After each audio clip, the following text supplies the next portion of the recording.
ইরানে সরকার পতনে গিয়ে এখন নিজের মসনদ টিকিয়ে রাখাই দায় হয়ে দাঁড়িয়েছে ইসরায়েলের প্রধানমন্ত্রী বেনিয়ামিন নেতানিয়াহুর জন্য। অক্টোবরের সাধারণ নির্বাচনের আগে এখনও বিভিন্ন জনমত জরিপে পিছিয়ে আছেন তিনি। নির্বাচনী বৈতরণী পার হতে একের পর এক কৌশল অবলম্বন করছেন ইসরায়েলের প্রধানমন্ত্রী। নির্বাচনী প্রচারণায় ইসরায়েল বিরোধী নেতা নিউ ইয়র্ক সিটির মেয়র জোহরান মামদানি, ইরানের সর্বোচ্চ নেতা মুজতবা খামেনি, তুরস্কের প্রেসিডেন্ট রিসেপ তাইয়েপ এরদোগান এবং হিজবুল্লাহ প্রধান নাইম কাশেমের ছবি টানানোর পর এবার আরেকবার নিজের ছেলের মৃত্যুর ষড়যন্ত্রের বিষয়টি সামনে এনেছেন নেতানিয়াহু। ইসরায়েল সরকারের ঘনিষ্ঠ মিডিয়া চ্যানেল 14কে দেওয়া এক ফোন সাক্ষাৎকারে নেতানিয়াহু দাবি করেন তার ছেলেকে হত্যার পরিকল্পনা করেছিল ইরান।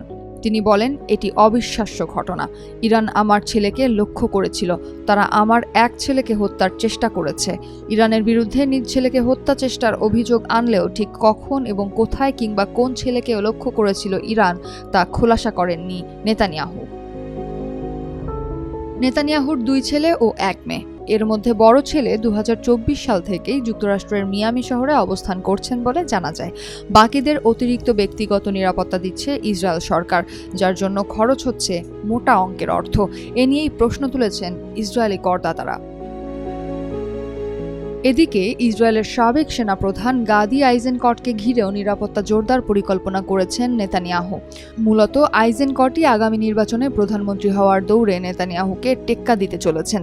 তাই আইজেনকটের ওপর নজরদারি চালাতে এই পরিকল্পনা কিনা তা নিয়েও প্রশ্ন উঠেছে। তবে এ ব্যাপারে নেতানিয়াহুর ভাষ্য, আইজেনকটের 24 ঘন্টা নিরাপত্তার প্রয়োজন। এটা কোনো বিলাসিতা নয়, কারণ এ ধরনের নিরাপত্তা না থাকলে ইরানিরা সফল হয়ে যাবে।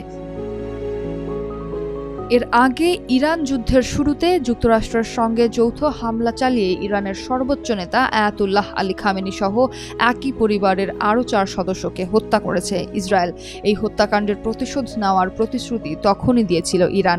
এরপর খামেনির জানাজা উপলক্ষে দেওয়া বার্তায় আবারও রক্তের প্রতিশোধ নেওয়ার অঙ্গীকার পুনর্ব্যক্ত করেছেন তার ছেলে ও ইরানের সর্বোচ্চ নেতা মুজতবা খামেনি।